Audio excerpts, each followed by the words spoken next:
வணக்கம் star news 4 ரசிகர்களே. இன்று நாம் எடுத்துக்கொண்டிருக்கிற தலைப்பு தலைக்கு மேலே இருக்கிற ஒரு சாமான். தலைக்கு மேலே வேலை இருக்குது, தலைக்கு மேலே கடமைகள் இருக்குது. அப்படியான தலைக்கு மேலே இருக்கும் முடியை பற்றி தான் நாம் இன்று பேச போகிறோம். பலரின் ஏகோபித்த கருத்துக்களுக்காகத்தான் இன்று இந்த தலைப்பு உங்களுக்காக எடுத்துக்கொள்ளப்பட்டிருக்கிறது. பல பேர் கேட்டிருக்கீங்க, தலையில் ஏன் வழுக்க விழுது, ஏன் ஆம்பளைகளுக்கு ஒரு மாதிரி இருக்குது, பொம்பளைகளுக்கு ஒரு மாதிரி இருக்குது, இப்படி வழுக்க விழுந்தால் அதை நிரந்தரமாக விட வேண்டியதான எதாவது செய்யலாமா, என்ன மருந்துகள் இருக்குது, என்னென்ன பாவிக்கலாம், அது ஒராக்கள். மற்ற பாலார் கேட்டிருக்கிறீங்க, டை பண்ணுறது எப்படி, முதல் டை பண்ணுற என்னத்தை பாவிக்கலாம், எது நல்லது, அலர்ஜி வருதுன்றாங்களே டைக்கு, அப்போ இயற்கையானது பாவிக்கிறதா செயற்கையானது பாவிக்கிறதா, இது ஒரு சாதாரண கேள்வி. இன்னும் சில பொம்பளை கேட்டிருக்காங்க, நேராக இருக்கிற தலைமையில சுருட்டுறது எப்படி, இன்னும் சில ஆக்கள் சுருட்டையாக இருக்கிற தலைமையில நேராக்குறது எப்படி, சில அப்பாவி ஆம்பளைகள் தலையில் மயிரே இல்லையே அதுக்கு என்ன செய்கிறேன்னு. இப்போ இது எல்லாத்துக்கும் சேர்த்த மாதிரி இன்றைக்கு நாம் தலைமயிரை பற்றி பார்ப்போம். ஒரு மனுஷன் நடந்து போகிற நேரம், ஆணாக இருக்கட்டும் பெண்ணாக இருக்கட்டும், கண்ணுக்கு அடுத்தது அழகாக தெரிகிறது முடி தான். அப்போ ஒரு முடி எப்படி இருக்குன்ற பொறுத்து தான் அவரோட ஸ்டேட்டஸ் எல்லாம் தீர்மானிக்கப்படுது வெளியில் பார்க்குற நேரத்தில். இப்படிப்பட்ட தலைமுடி இல்லாமல் போனோடனே எவ்வளோ கவலைப்படுவீங்கன்னு சொல்லி எல்லாருக்கும் தெரியும்.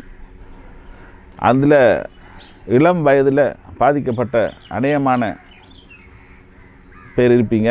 அவங்க எல்லாருக்குமா இதை சொல்கிறேன். தலைமுடி தலையில் வழுக்கி விழுவது என்பது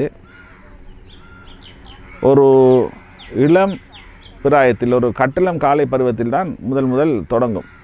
ஒரு 15-16 வயதில் தான் நீங்கள் முதல் நோட் பண்ணுவீங்க. சீப்பில் தலையெழுக்கக்குள்ளே என்ன திடீர்னு இவ்வளோ முடி கொட்டுது, இவ்வளோ முடி வருது சீப்பில், இல்லாட்டி சின்ன சின்ன இடவழி வருது, தலையில் சின்ன சின்ன பச்சஸ் இருக்குது. அதுக்கு பிறகு வாழ்ந்திருக்கிற தலைமையில் கொஞ்சம் கொஞ்சமாக மேலுக்கு ஏறி கொண்டு போகும். முதல் எம் மாறி வரும், பிறகு சி மாறி வரும், பிறகு சந்திரனே தெரியும். இந்த மாதிரியான பிரச்சனைகள் ஆம்பளைகளுக்கு. பெண்களுக்கு ரெண்டாக பிரித்து உச்சி வருகிற நேரம் அந்த உச்சியிற அளவு பெருசாகி கொண்டு போகும். அதை தவிர பெண்களின் தலை முடி மெலிதாகும். திக்காக இருக்கிறது தின்னாக போயிடும், பிறகு கொஞ்சம் கொஞ்சமாக வடித்து அப்படியே கொட்ட தொடங்கும். அப்போ இதுதான் நீங்கள் ஆரம்பத்தில் பார்க்குற அறிகுறிகள். முதலாவது நீங்கள் ஒன்றை விளங்கி கொள்ளணும், தலைக்கு முடி இருக்கிறது ஒரு பாதுகாப்பு. ரெண்டாவது நம்மளது உஷ்ணம், சூடு, உடல் சூடை பராமரிக்கிறதுக்கு. கடவுள் எதையும் தேவையில்லாமல் படைக்கலை. அப்போ அதை அழகுபடுத்துறது நாமளாக செஞ்சு விட்ட ஒரு விஷயமே தவிர அதை அழகாக்குனது நாம தான். அப்போ அசிங்கப்படுத்தாமல் பார்க்க வேண்டியது நாம தான். அதுக்கு முதலாவது ஏன் இந்த தலையில் வழுக்கி விழுது, ஆக முக்கியமான காரணம் முதலாவது பரம்பரை. இப்போ உங்களோட அப்பாவுக்கோ அப்பாவுக்கோ வழுக்க இருந்தால் உங்களுக்கும் வழுக்க ஒரு காலத்தில் வரத்தான் போகுது. 100க்கு 100 இல்லை, 90% வரும்.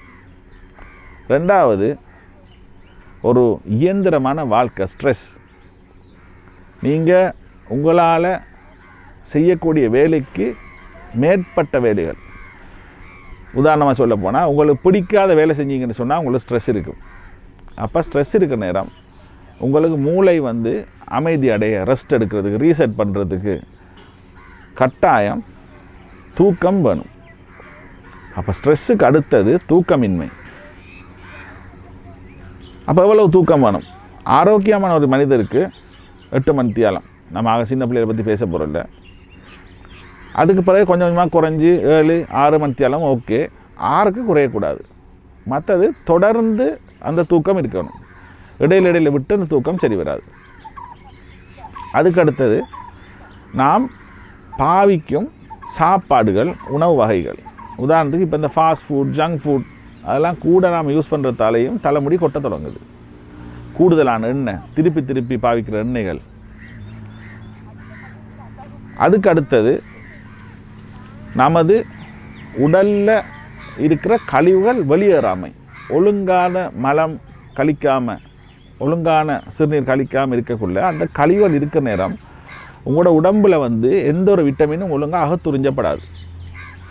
இந்த மாதிரியான நேரங்கள்லையும் வந்து தலைமுடி கொட்ட தொடங்கும். சில விட்டமின் குறைபாடுகள், பொதுவாக விட்டமின் பி, அதுலேயும் B12, பயோட்டின், விட்டமின் டி குறைபாடு. இப்போ நமது நாட்டில் வந்து இருக்கிற சூரிய வெளிச்சத்துக்கு விட்டமின் டி குறைபாடு வந்து மிகவும் அரிதாகத்தான் காணப்படும். ஆனால் இப்போ சூரிய வெளிச்சமே படாமல் இருக்கிற ஆட்களுக்கு வந்து விட்டமின் டி குறைபாடு, மற்றது வயது போன நேரம் விட்டமின் டி குறைபாடுகள் வரத்துக்கு சான்ஸ் இருக்குது.